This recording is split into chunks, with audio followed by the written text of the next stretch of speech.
Senior صحافی و تجزیہ کار حامد میر صاحب اسلام آباد سے ہمارے ساتھ موجود ہیں۔ حامد میر صاحب بہت شکریہ ہمیں جوائن کرنے کے لیے۔ عمران خان صاحب اسلام آباد کی طرف بڑھ رہے ہیں اور ٹویٹ میں انہوں نے یہ بھی کہا کہ سوال صرف یہ ہے کہ بیلٹ بکس کے ذریعے یہ انقلاب نرم ہوگا یا خون ریزی کے ذریعے تباہ کن ہوگا۔ پھر اب سے تھوڑی دیر پہلے تقریر کی براہ راست وہ اسٹیبلشمنٹ پر تنقید کر رہے ہیں کہ ہم چوکیدار کو تنخواہ کس بات کی دیتے ہیں۔ کس طرف جا رہی ہے حامد میر صاحب صورتحال؟ اچھا، جو انہوں نے یہ بات کی ہے نا کہ ہم چوکیدار کو تنخواہ کس بات کی دیتے ہیں، تو میں آج آپ کو ایک بات بتانا چاہتا ہوں۔ جب عمران خان صاحب کی حکومت کے 3 مہینے پورے ہوئے، یعنی کہ 90 دن پورے ہوئے، تو انہوں نے کچھ صحافیوں کو بلایا، اس میں بھی شامل تھا۔ تو انہوں نے کہا جی کہ آپ ذرا مجھے نا 6 مہینے دے دیں اور 6 مہینے بعد میرے پہ آپ تنقید کریں۔ تو ہم نے ان کی بات نہیں سنی، میں نے نہیں سنی، میں نے کچھ سوال تھے وہ اٹھا دیے۔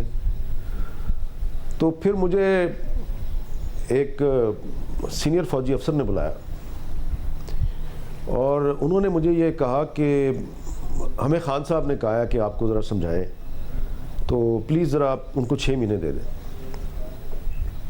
6 مہینے گزر گئے۔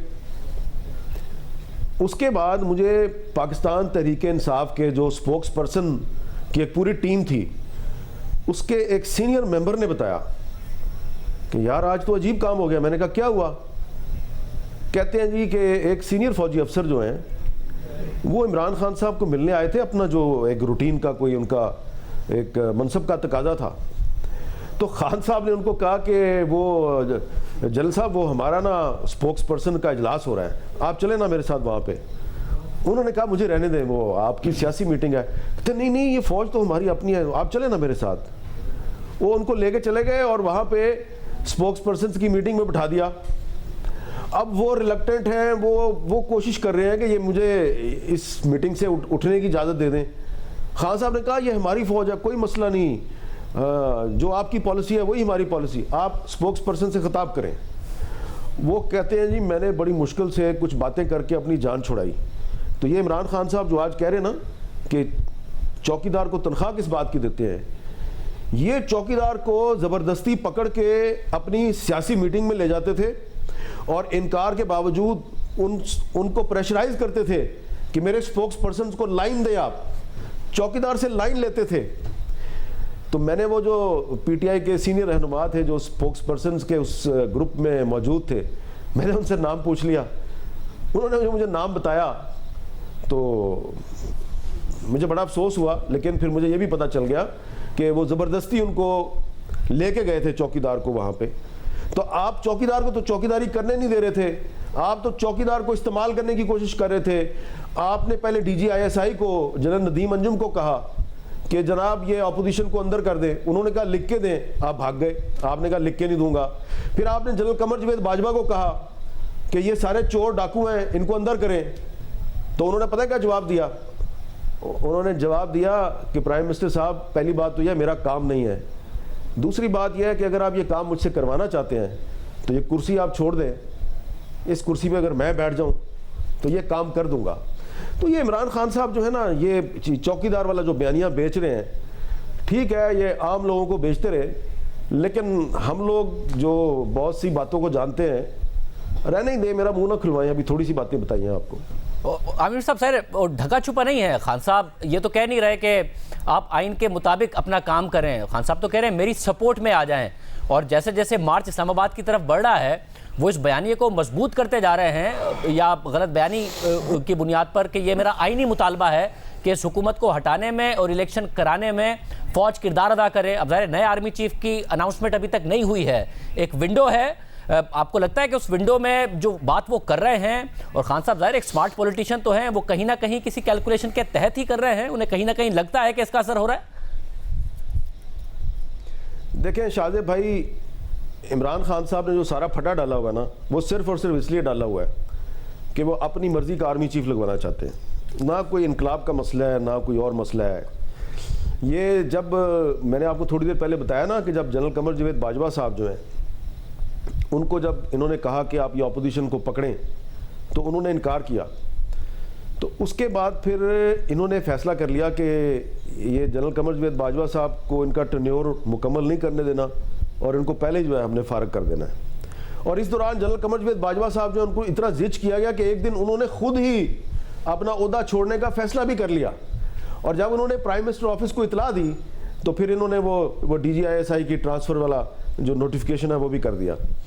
تو ابھی بھی ان کا سارا پھڈا یہی ہے. اور دوسری بات یہ ہے کہ آج جو نواز شریف صاحب نے جو ٹویٹ کیا ہے تو اس میں بھی وہ انہوں نے کہا کہ تم نے جو ISI کے سربراہ نے جو پریس کانفرنس کیا تم اس کا جواب نہیں دے رہے. تو میں سمجھتا ہوں ذاتی طور پہ ایک طرف عمران خان صاحب آرمی کے افسروں کے نام لے رہے ہیں سیاسی جلسوں میں, نواز شریف صاحب بھی ٹویٹس کر رہے ہیں. تو پاکستان کے جو سیاستدان ہیں, میری ان سے گزارش ہے کہ فوج اگر کہہ رہی ہے کہ ہمیں سیاست سے دور رکھے تو خدا را آپ بھی اس کا خیال کریں. اگر آپ بھی اس طرح فوج کو سیاست میں ملوث کریں گے تو پھر ووٹ کو عزت کا نعرہ کدھر جائے گا. اور حامد میر صاحب پھر جو جمعے کا دن ہے, اب جمعے کو اس مارچ نے پہنچنا ہے اسلام آباد, عمران خان صاحب کے لیے آپ کو لگ رہا ہے کہ کیونکہ ظاہر خون ریزی کی بات انہوں نے خود نے کہہ دی ہے کہ بیلٹ باکس کے ذریعے انقلاب آنا ہے یا پھر خون ریزی کے ذریعے یہ فیصلہ ہونا ہے, ساتھ ساتھ یہ سوال انہوں نے اٹھا دیا ہے, ساتھ ہی ظاہر اسلحے کی بات ہو رہی ہے تو اس کو کا بھی دفاع کر رہے ہیں کہ جی لائسنس اسلحہ ہے, جو مختلف رہنما خیبر پختونخوا سے کامران مگر صاحب نے بھی کہا, ساتھ میں ہم نے دیکھا گنڈا پور صاحب نے کیا کہا. آپ کو لگ رہا ہے کہ خطرہ ہے یا پھر بڑا مشکل ہے کہ خان صاحب اپنے مقاصد حاصل کر پائیں گے اور وائلنس کا بھی امکان کم ہے؟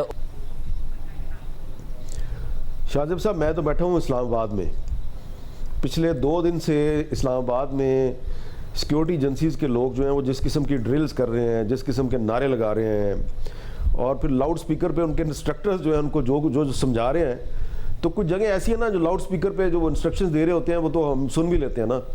تو میں نے تو کئی گھنٹے کسی دیوار کے ساتھ لگ کے تو ساری باتیں سنی ہیں.